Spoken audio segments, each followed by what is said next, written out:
Hello guys, आज हम suspicious partner का पार्ट 8 लेके आए हैं।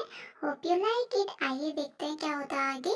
ठीक है, कहानी में दिखाया जाता है जो जीवुक होता है वो सोच रहा होता है कि युनसु ने उससे कैसे कैसे झूठ बोला है, यहाँ पे कैसे बर्थडे पार्टी हुई होगी और क्या क्या हुआ होगा करके वो सोच रहा होता है। उसके बाद वो जब जा रहा होता है तो वहाँ पे उसे युनसु ही मिल जाता है। तो वो बोलता है कि तुम पार्टी छोड़ के यहाँ क्या कर रहे हो। तो वो बोलता है आप बाहर आ गए थे तो इसमें आपको ढूंढने के लिए आ गया था। तो जीवुक बोलता है चलो हम भी थोड़ा ड्रिंक कर लेते हैं। फिर जो वहाँ पे युनसु होता है उससे उसकी फैमिली वैमिली के बारे में पूछ रहे होते हैं और उनका डिस्कस कर रहे होते हैं और उससे बोल रहा होता है कि ऐसे ही तो फ्रेंड बनते हैं ना, शायद जीवू कैसे बोल रहा होता है। सीन शिफ्ट होता है, इन्हों को दिखाया जाता है जो जीवुक जीवुक उससे बोल रहा होता है कि जो ये युनसु है उसके बारे में सब कुछ पता लगाओ, बट इसके बारे में किसी को पता नहीं चलना चाहिए कि हम उसके बारे में पता लगाएं। उसके बाद शेफ की बहन को दिखाया जाता है जिससे यूजिन पूछ रही होती है कि जो तुमने किया है वो भी गलत है और जो पेंटिंग वहाँ से गायब हुई है वो पेंटिंग भी आप मुझे दे दीजिएगा, क्योंकि वरना आप पे और लंबा केस हो सकता है। और वहीं से बोंगी और जो जीवुक होता है वो भी जा रहे होते हैं और वहीं से सामने से यूजिन और जो लॉयर जो शेफ की बहन होती है वो भी आ रहे होते हैं। तो वहाँ पे यूजिन से जीवुक बोलता है कि उस पेंटिंग के बारे में कुछ पता चले तो मुझे बताना। सीन शिफ्ट होता है और यहाँ पे युनसु को दिखाया जाता है एक लड़की के साथ, शायद इसी वजह से उसने सब चीज़ की होती है। और वहाँ पे वो बता रहा होता है कि जो बोंगी है उससे बोल रहा होता है कि मैं तुम्हें मारना नहीं चाहता हूँ, लेकिन तब तक नहीं मारूंगा जब तक तुम मेरे को याद नहीं कर लेती। अगर याद कर तब तक मैं तुम्हें अपना दोस्त मानूंगा। और वो बता रहा होता है, उस रात के बारे में बता रहा होता है कि मैं वहाँ पे जब किसी को मार के डाल रहा था तो तुमने गलती से वो चीज़ देख ली थी, इसलिए मैं तुम्हारे पीछे पीछे तुम्हारे घर पे आया। तो वहाँ पे जब मैं तुम्हारे घर पे आया तो वहाँ पे डिस्ट्रिक्ट अटर्नी का बेटा आया हुआ था। तो गलती से मुझे उसे मारना पड़ा क्योंकि उसने मुझे देख लिया था। तो दैट्स व्हाई मुझे मारना पड़ा। ये सब चीज़ें वो सोच रहा होता है और इवन ये तक सोच रहा होता है कि जब मैं तुम्हारे जो बाउंड्री के अगल बगल से जब गुजरा तब भी तुमने मुझे नहीं पहचाना, और जब तक तुम मुझे नहीं पहचानोगी तब तक मैं तुम्हारा बहुत अच्छा दोस्त बन के रहूँगा। लेकिन जिस दिन तुम मुझे पहचान लोगी तो मुझे तुम्हें भी अपने रास्ते से हटाना पड़ेगा, क्योंकि मुझे अपना काम पूरा करना है कैसे भी करके। फिर सीन शिफ्ट होता है और जो हमारी बोंगी है वो युनसु से बात कर रही होती है और युनसु का नाम सुनते ही जो जीवो का कान लगा के सुनना लग जाता है उसकी बातें। तो ये सब देख के जो यूजिन होती है वो एकदम बहुत सैड फील कर रही होती है और वहीं पे उसकी जो लॉयर फ्रेंड है वो आती है। तो वो बोलती है कि शायद मैं इसका कुछ ज़्यादा टाइम तक फ़ैन नहीं बन के रह पाऊंगी, पता नहीं अजीब सा बिहेव करती है। और ऐसा कहते हुए उसकी जो फ्रेंड होती है वो बोंगी को जीवो के ऊपर धक्का मार के सॉरी बोल के वहाँ से निकल जाती है और गलती से उन लोगों का हक हो जाता है एक दूसरे। उसके बाद जैसे ही बोंगी और जीवुक लिफ्ट के यहाँ पे पहुँचते हैं तो सामने से डिस्ट्रिक्ट अटर्नी उसे दिख जाते हैं। तो जैसे डिस्ट्रिक्ट अटर्नी दिखते हैं तो जो बोंगी है उसको याद आ जाता है कि उन्होंने मेरा कैसे गला पकड़ा था। तो एकदम से वो डर जाती है और अपने गले पर हाथ लगाने लग जाती है।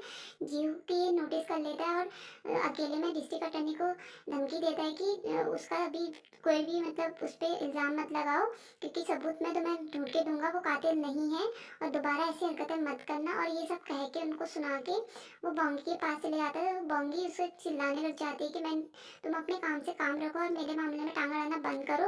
मैंने तुमसे बोला ना, तुम मेरी फालतू की जो केयर है वो करना बंद करो। अब मैं तुम्हें बिल्कुल भी पसंद नहीं करती हूँ और तुम मेरी लाइफ से दूर हो जाओ, मैं तुम्हारी शक्ल भी नहीं देखना चाहती। और ये कहते कहते वो उससे दूर भाग के एकदम रोने लग जाते हैं और ये सब जीवुक भी देखता है और वो भी बहुत सैड हो जाता है उसको देख के। उसके बाद फिर सीन शिफ्ट होता है और इन्हों को दिखाया जाता है जो बोल रहा होता है कि आज सबका मूड खराब है।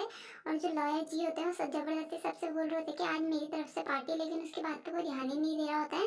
तो लॉयर जी अपना एकदम केक और टेंट का सामान वगैरह लेके एक कैंपिंग एरिया में आ जाते हैं और वहाँ पे अपना एक्चुअली उनका बर्थडे होता है। दैट्स वाई सबसे बोल रहे होते हैं कि मैं आज ट्रीट दूंगा, लेकिन किसी को उसका बर्थडे याद ही नहीं होता तो अकेले बर्थडे मना रहा होता है।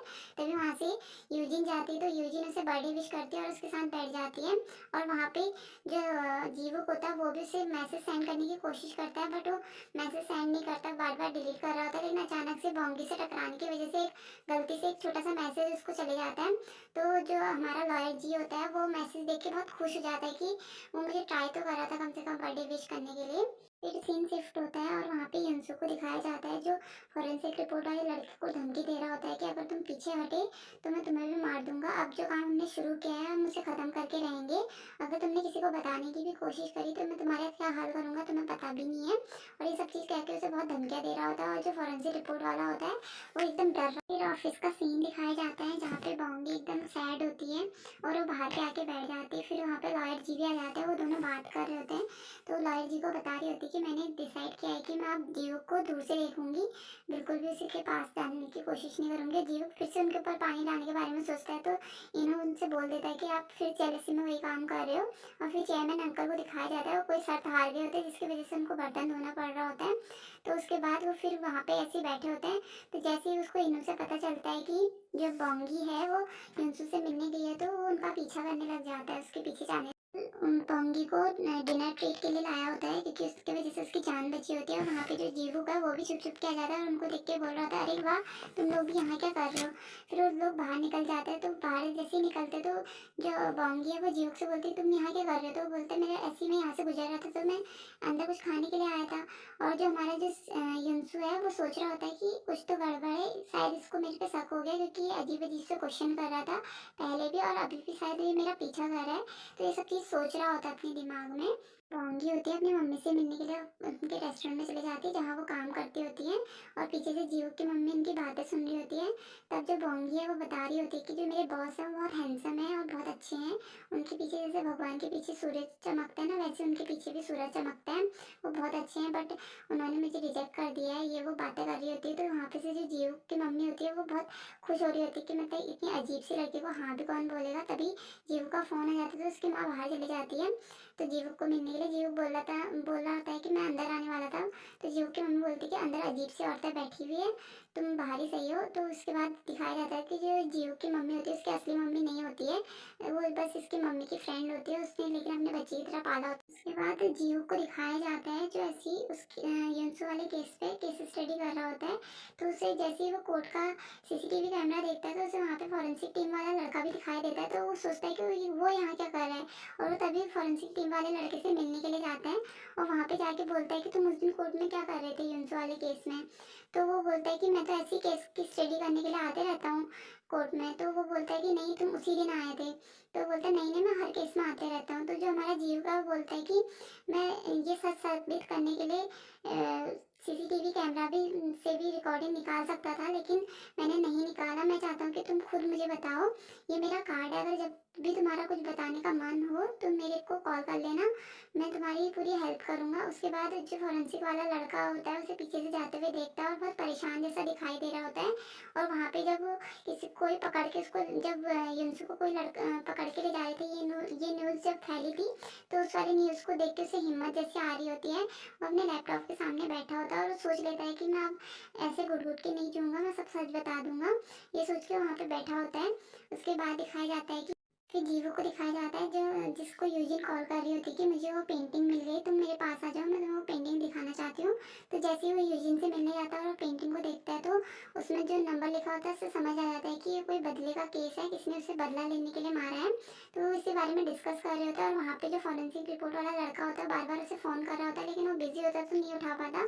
फिर वो बोंगी को फ़ोन करता है, तो बोंगी उठाती है। तो बोंगी बोलती है कि तुम्हें कुछ क्लू मिला है। वो हाँ बोल देता है और मिलने के लिए बता देता है।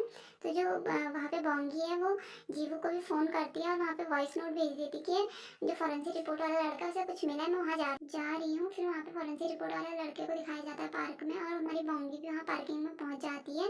लेकिन वो वहाँ नहीं जाती क्योंकि उसे अजीब लग रहा होता है, वहीं पे रुक जाती है और बैठ जाती है। और फिर फॉरेंसिक रिपोर्ट वाले लड़के को युनसु का फ़ोन आता है। वो युनसु पूछ रहा होता है कि तुम कहाँ हो। तो जो फॉरेंसिक रिपोर्ट वाला लड़का है वो एकदम डरते डरते बोलता है कि मैं ऐसे ही घर से बाहर टहलने के लिए निकला था, ताज़ी हवा खाने के लिए निकला था।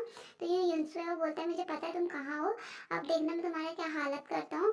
उसके बाद वहाँ पे जीवू भी चले जाता है और जीवू जैसे ही बोंगी को देखता है तो उसे थोड़ा रिलीफ फील मिलता है कि मतलब उसे, क्योंकि पता होता है इन लोगों के बारे में। फिर वो दोनों घर आ जाते हैं। जैसे वो घर आते हैं तो जो बोंगी है वो एकदम पलट के बोलती है कि सॉरी मुझे तुम्हें बता देना चाहिए था, लेकिन जो जीवू होता है एकदम इमोशनल हो जाता है, उसे हक कर लेता है और इनकी फर्स्ट किस हो जाती है।